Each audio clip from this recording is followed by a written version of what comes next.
Hi friends, అందరికీ నమస్కారం. నేను మీ Mohini. Welcome to my channel Mohini's home. ఈరోజు సండే రోజు నేను చేసే వంటలండి. ఇంట్లో నార్మల్గా చేపల పులుసు, ఇంకా రైస్, చేపల ఫ్రై అవి చూపిస్తున్నాను. నేను ఎలా చేసుకుంటున్నానో అది మీకు చూపిస్తున్నాను, చూడండి. ఫస్ట్ అయితే కడాయి పెట్టుకొని ఆయిల్ వేసుకున్నాను. అందులో కరివేపాకు వేసుకొని ఫ్రై చేస్తున్నాను. తర్వాత చేపలు ఫ్రై చేసుకోవడానికి అన్నీ పెట్టేసి ఉంచానండి. మ్యారినేట్ చేసుకొని ఉంచుకున్నాను. చూడండి, ఫస్ట్ కరివేపాకు వేసుకొని దాని మీద ఇలా వేసుకుంటున్నాను.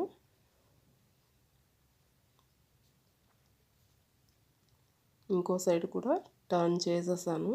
చక్కగా ఇలా ఫ్రై అవుతున్నాయి. ఈలోపు చేపల పులుసు కోసం ఆనియన్స్, టమాటో, పచ్చిమిర్చి క్లీన్ చేసి పెట్టుకున్నాను. కొద్దిగా కరివేపాకు, చింతపండు కూడా నానబెట్టేసి పెట్టుకున్నానండి పులుసు వేసుకోవడానికి. చూడండి, చేపలు అయితే ఫ్రై అయిపోయి తీసేస్తున్నాను.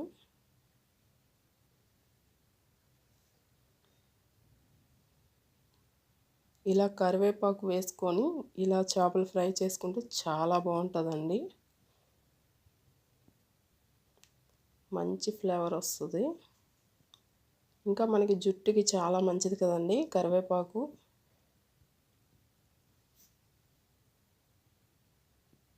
నేనైతే ఎక్కువగా వాడతానండి కరివేపాకు ఇంట్లో.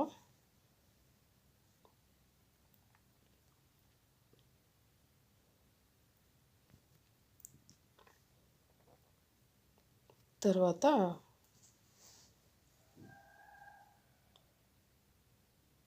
ఇంకో 2 ఫ్రై చేస్తున్నానండి.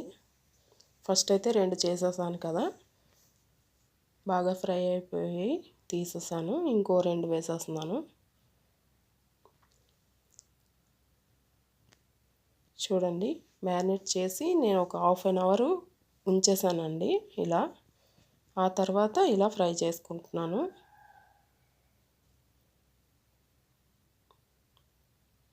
ఇప్పుడైతే ఆనియన్స్, టమాటో పేస్ట్ చేసుకుంటానండి. మిక్సీలో పట్టేస్తాను పులుసు కోసం, చేపల పులుసు కోసం.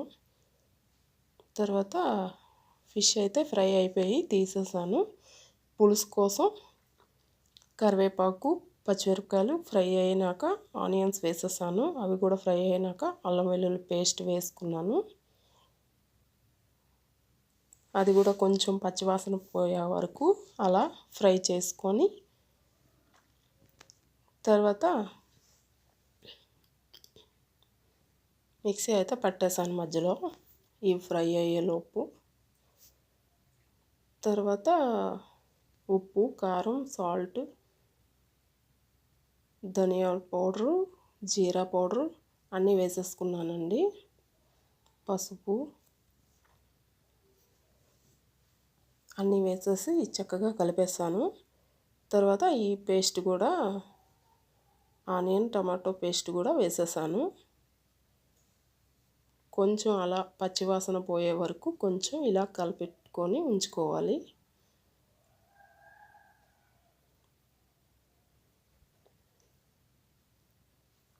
తర్వాత పక్కన రైస్ కూడా కుక్కర్లో పెట్టానండి ఈరోజు.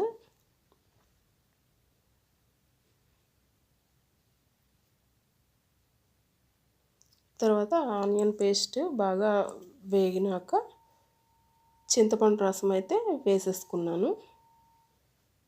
చూడండి,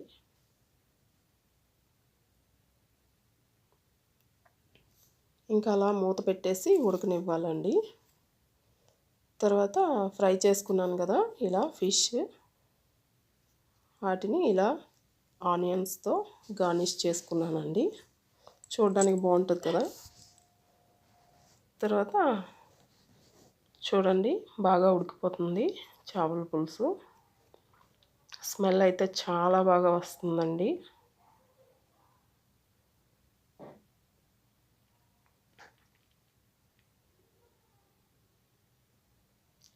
చేపల పులుసు అంటే 2 తలలు, తర్వాత ఒక తోక అండి వేశాను.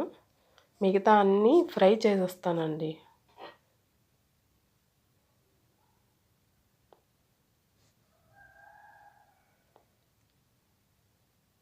ఓన్లీ ఈ 3 పీసెస్ మాత్రమే ఇలా పులుసు పెట్టాను.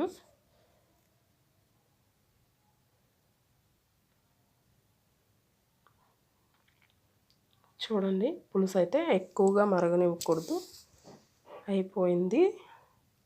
వీడియో నచ్చితే లైక్ చేయండి, షేర్ చేయండి, సబ్స్క్రైబ్ చేసుకోండి నా ఛానల్.